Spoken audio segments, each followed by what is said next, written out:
Good morning to all of you. आप सभी का हमारे एग्ज़ाम की चैनल में स्वागत है। तो आज का हमारा टॉपिक है लेवलिंग, और लेवलिंग में हम पढ़ रहे हैं रेसिप्रोकल लेवलिंग। रेसिप्रोकल लेवलिंग को हिंदी में अन्योन लेवलिंग भी बोलते हैं। तो इस लेवलिंग में क्या होता है कि जब हम अपने लेवलिंग के प्रोसेस को करते हुए आगे बढ़ते हैं और हमें अर्थ के सरफेस पे ऐसे दो पॉइंट मिलते हैं जिनका हमें बेंचमार्क या रिड्यूस लेवल फाइंड करना होता है, परंतु उनके बीच में कोई ऑब्स्टिकल आ जाता है। ऑब्स्टिकल में बाधा हो सकती है। बाधा ये किसी प्रकार की हो सकती है। ये हमारी नाले के रूप में हो सकती है, नदी के रूप में हो सकती है, घाटी वैली के रूप में हो सकती है, पॉन्ड के रूप में हो सकती है। तो किसी प्रकार की भी बाधा आ सकती है जिसमें हम अपने लेवलिंग इंस्ट्रूमेंट को सेट नहीं कर सकते हैं। तो इस केस में हमें रेसिप्रोकल लेवलिंग का यूज़ करना होता है। तो चलिए देखते हैं। होता ये है, मान लीजिए ये हमारा लेवलिंग करते हुए आए और यहाँ तक हम पहुँच गए। अब हमारा ये ए पॉइंट है और ये हमारा बी पॉइंट है। अब इनके दोनों के बीच का हमको रिड्यूस लेवल फाइंड करना है, परंतु इनके बीच में मान लीजिए कोई पॉन्ड आ गया है। अब यहाँ पे तो अपना हम इंस्ट्रूमेंट रख नहीं सकते, सेट नहीं कर सकते। तो अब हमको इस केस के लिए रेसिप्रोकल लेवलिंग करनी होगी। मान लीजिए ये फर्स्ट केस है और सेकंड केस कुछ इस प्रकार होगा। यहाँ पे भी पॉन्ड है। अब करते क्या है, मान लीजिए कि हम अपने लेवलिंग करते हुए इस प्रोसेस में आगे बढ़ रहे हैं। अब यहाँ पे हमें पॉन्ड आ गया। तो इस केस के लिए हमें रेसिप्रोकल लेवलिंग करने के लिए क्या करना होगा कि हमें अपना इंस्ट्रूमेंट को यहाँ पे पुट करना होगा। पुट करने के बाद हमें यहाँ से पॉइंट ए का और पॉइंट बी का दोनों का बेंचमार्क फाइंड करना होगा।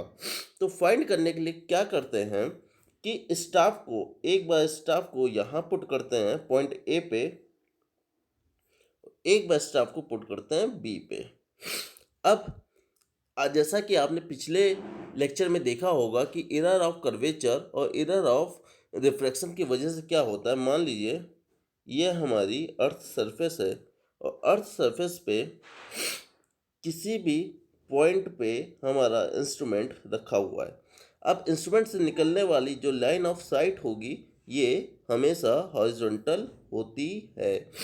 और अब यहाँ पे मान लीजिए कोई हमारा स्टाफ रखा गया है, एक स्टाफ हमारा इस पॉइंट पे रखा गया है।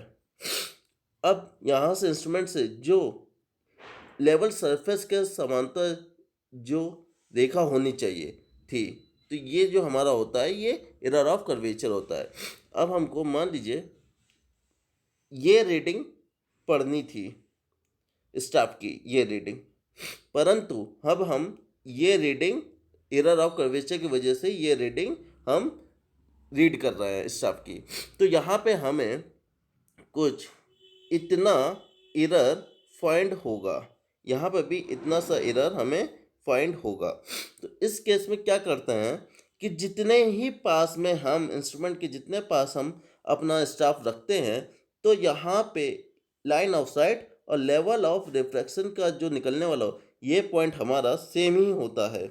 ये पॉइंट हमारा यहाँ पे सेम होता है। तो इससे हमें एक चीज़ पता चलती है कि इंस्ट्रूमेंट से जितना भी पास हमारा स्टाफ होगा उस पे एरर ऑफ कर्वेचर और एरर ऑफ रिफ्रैक्शन की मान बिल्कुल जीरो होगा। और जितना ही दूर हम इंस्ट्रूमेंट से आगे बढ़ते जाएंगे, ये हमारा इंस्ट्रूमेंट है, इस इंस्ट्रूमेंट से जितना भी दूर हम अपने स्टाफ को रखते जाएंगे उतना ही ज़्यादा हमें एरर ऑफ कर्वेचर और एरर ऑफ रिफ्रैक्शन की वैल्यू इंक्रीज होती जाएगी। तो चलिए आइए हम यहाँ देखते हैं कि अब हमें यहाँ पे निकलने वाला जो भी हमारी लाइन ऑफ साइट है, इस केस में ये ऐसे जाएगी, परंतु इसकी जो लाइन ऑफ रिफ्रैक्शन है वो कुछ इस प्रकार से जाएगा। तो यहाँ देखिए, यहाँ पे तो हमारा एरर ऑफ कर्वेचर जीरो होगा, यहाँ पे एरर ऑफ कर्वेचर 0, परंतु यहाँ पे हमें एरर ऑफ कर्वेचर इतना फाइंड हुआ है। एरर ऑफ कर्वेचर को हम ई से डिनोट कर लेते हैं। नेक्स्ट केस में देखिए, अब इसके बाद क्या करते हैं, जब हम अपने फर्स्ट केस में इंस्ट्रूमेंट को यहाँ पे रख के ए पॉइंट पे रखा और ए पॉइंट पे स्टॉप रख के बी पॉइंट पे स्टॉप रख के रीडिंग हम मेज़र कर लेते हैं। सेकंड केस में क्या करते हैं, अपने इंस्ट्रूमेंट को उठाते हैं और बी पॉइंट पे, ये बी पॉइंट है और ये ए पॉइंट है, अब अपने इंस्ट्रूमेंट को यहाँ पे हमने पुट किया और बी पॉइंट पे स्टॉप लगाया और ए पॉइंट पे स्टॉप लगाया। देन हम फिर से हॉरिजॉन्टल लाइन इसकी निकालते हैं, तो ये हमारी हॉरिजॉन्टल लाइन हो जाएगी और ये हमारा इसका रिफ्लेक्शन लाइन हो जाएगी। देन क्या होगा, देखिए बी पे रखे हुए स्टॉप पे जो भी रीडिंग होगी वो हमारी एलिमिनेट होगी, फ्री होगी आपकी एरर ऑफ कर्वेचर से और एरर ऑफ रिफ्लेक्शन से, परंतु जो ए पे रखा गया स्टॉप होगा यहाँ पे हमें एरर ऑफ कर्वेचर फाइंड होगा, क्योंकि दोनों ही पॉइंट की जो डिस्टेंस है केस 1 में और केस 2 में वो समान है, वो इक्वल है, तो इसलिए होने वाला जो एरर होगा वो भी हमारा इक्वल होगा। तो इसको हम इस प्रकार बोल सकते हैं कि अर्थ सरफेस पे स्थित दो ऐसे पॉइंट जिनके बीच किसी ऑब्स्टेकल के कारण लेवलिंग इंस्ट्रूमेंट सेट नहीं किया जा सके, तो उनका एक्यूरेसी से वर्टिकल डिफरेंस ज्ञात करने के लिए रेसिप्रोकल लेवलिंग को यूज़ किया जाता है। अब सेकंड पॉइंट हम कुछ ऐसा बोले कि इस लेवलिंग में लेवल इंस्ट्रूमेंट के दो पॉइंट पे सेटिंग करके एक ऑब्स्टेकल के इस किनारे, एक देखिए ऑब्स्टेकल के ए पॉइंट पे तथा दूसरा उसको दूसरे किनारे पे बी पॉइंट पे हम क्या करते हैं, स्टाफ की रीडिंग लेते हैं और दोनों ही बेंचमार्क का वर्टिकल डिफरेंस पता कर लिया जाता है। अब दोनों ही वर्टिकल डिफरेंस का हम क्या करते हैं, एवरेज फाइंड कर लेते हैं, एवरेज फाइंड कर लेते हैं, ठीक है। इस प्रकार हमें वर्टिकल डिफरेंस पता चल जाता है। अब क्या होता है थर्ड केस, अगर हम थर्ड पॉइंट देखें इसमें, तो इस लेवलिंग में जो भी कॉलिमेशन लाइन के हॉरिजॉन्टल ना होने पर या फिर एरर ऑफ कर्वेचर और एरर ऑफ रिफ्लेक्शन दोनों ही स्वयं एलिमिनेट हो जाती है। कैसे हो जाती है, चलिए अब इसको हम आगे देखते हैं। तो फर्स्ट केस पे देखते हैं क्या होगा कि मान लीजिए ए पॉइंट पे रखा हुआ स्टाफ और उसी के बगल में रखा हुआ इंस्ट्रूमेंट, यहाँ से हम स्टाफ की रेटिंग पढ़ते हैं, तो ये रेटिंग मान लीजिए हमको पता चलती है A1 और बी पे रखी गई जो रीडिंग होगी ये हमारी कितनी होगी, बी पे रखी गई जो रीडिंग होगी ये हमारी आएगी यहाँ तक कि इसको मान लेते हैं हम लोग B1, ठीक। सेकंड केस देखते हैं, सेकंड केस में क्या होगा, सेकंड केस में देखिए अब इंस्ट्रूमेंट को हम बी पॉइंट पे रखते हैं, तो बी पॉइंट पे रखने पे जो हमें यहाँ की रीडिंग पता चलेगी स्टाफ की ये होगी, मान लीजिए इसको नाम मानते हैं हम B2 और यहाँ तक की जो रीडिंग होगी ए पॉइंट की इसको हमने माना ये रीडिंग आई मान लीजिए A2।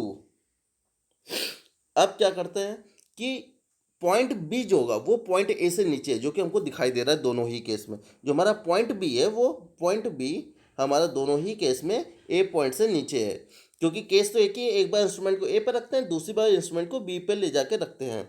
तो बी नीचे होने वजह से क्या होगा, जो हमारा B1 होगा वो बड़ा होगा A1 से, या फिर हम ऐसा बोले जो हमारा B2 होगा वो बड़ा किससे होगा, A2 से, जो कि हमने ये वैल्यू निकाली है। तो इसका मतलब जो एरर ऑफ रिफ्लेक्शन और कर्वेचर की वजह से क्या आएगा, इसमें एरर ई आ जाएगा, जो कि हमने ये देखिए माना ये एरर आया दोनों केस में आपका एरर ऑफ कर्वेचर और एरर ऑफ रिफ्लेक्शन की वजह से। तो अगर हम इसको आगे देखें तो हमने अगर डी निकाला, डी क्या है हमारा, डी हम निकालना है vertical difference between point A और पॉइंट बी, पॉइंट ए और पॉइंट बी के बीच की वर्टिकल डिफरेंस को हमें निकालना है।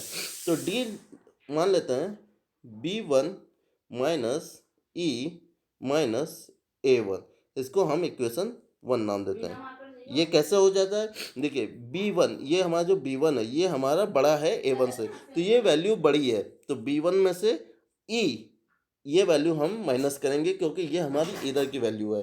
तो B1 माइनस ई माइनस ये वैल्यू A1, सेकंड केस में देखिए डी निकालना है सेकंड केस में, तो क्या हो जाएगा, सेकंड केस में हमारा B2 था, B2 में से हम घटाएंगे छोटी वैल्यू क्या है A1 माइनस ई, ये हमारा सेकंड केस। देख लीजिए, इसको भी देख लीजिए आप लोग, B2 में से हम माइनस कर रहे हैं A2 की वैल्यू माइनस E1, E1 बोल लीजिए, E2 बोलिए, E बोलिए इसको, E। अब दोनों ही केस हमने लिख लिए। अब इन दोनों केस में क्या करेंगे, दोनों ही इक्वेशन को हम ऐड कर देंगे। ऐड करने पे हमें क्या मिलेगा कि हमें, क्योंकि दोनों ही डी का हमको एवरेज निकालना है, तो अगर हम इसको बोल लें ये एवरेज निकालना है तो D1 प्लस D2 अपॉन 2, इसको नाम D1 दे दीजिए, इसको नाम D2 दे दीजिए। ठीक, हमको ये निकालना है।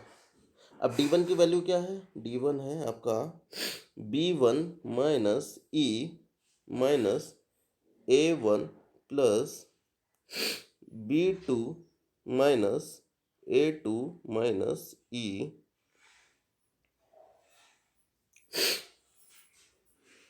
ये हमारा दोनों का आ रहा है। ठीक है, और इसको बटे 2 कर लीजिए इस इक्वेशन से, क्योंकि हमको एवरेज निकालना है। ठीक, अब क्या होगा, इसको खोल लीजिए, तो खोलने पे B1 minus E minus A1 plus B2 minus A2 plus E हो जाएगा, क्योंकि माइनस बाहर है तो माइनस माइनस प्लस हो जाएगा, तो ई से ई हमारा कैंसिल हो जाएगा, वो बटे 2 ये। अब इसमें क्या आएगा, हमारा निकल के हमारा आएगा D equal to B1 minus A1 plus B2 minus A2 upon 2, ये हमारा यहाँ से निकल के ये इक्वेशन आ जाएगी। तो हमें डी क्या है, हमारा वर्टिकल डिफरेंस है पॉइंट ए और पॉइंट बी के बीच, तो ये वैल्यू हमको निकल के आ जाएगी। तो इस प्रकार से हम अपना रेसिप्रोकल लेवलिंग को समझते हैं। अब इसको अगर हम एक छोटे से फॉर्म में बताएं पूरी वीडियो का, तो अर्थ सरफेस पे ऐसे दो ऐसे बिंदु जिनके बीच में कोई ऑब्स्टेकल या कोई बाधा आ जाती है, उसको करने के लिए हम एक पॉइंट ए पे एक बार इंस्ट्रूमेंट रखते हैं, दूसरी बार हम पॉइंट बी पे इंस्ट्रूमेंट को रखते हैं, और इसमें अपने आप ही एरर ऑफ कर्वेचर और एरर ऑफ रिफ्लेक्शन की वैल्यू एलिमिनेट हो जाती है, क्योंकि दोनों ही पॉइंट के बीच की जो डिस्टेंस है वो सेम है, तो इसलिए आने वाला जो भी एरर होगा उसकी भी वैल्यू इक्वल होगी, तो इसलिए वो अपने आप एलिमिनेट हो जाती है। और इस प्रकार हम दोनों पॉइंट के रेडियस लेवल फाइंड करके उनके बीच का वर्टिकल डिफरेंस फाइंड कर लेते हैं। तो आई होप गाइस कि आपको ये वीडियो समझ में आ गया होगा। अगर आपको वीडियो अच्छा लगा हो तो आप मेरे चैनल को लाइक करें, शेयर करें और सब्सक्राइब करें। जय हिंद।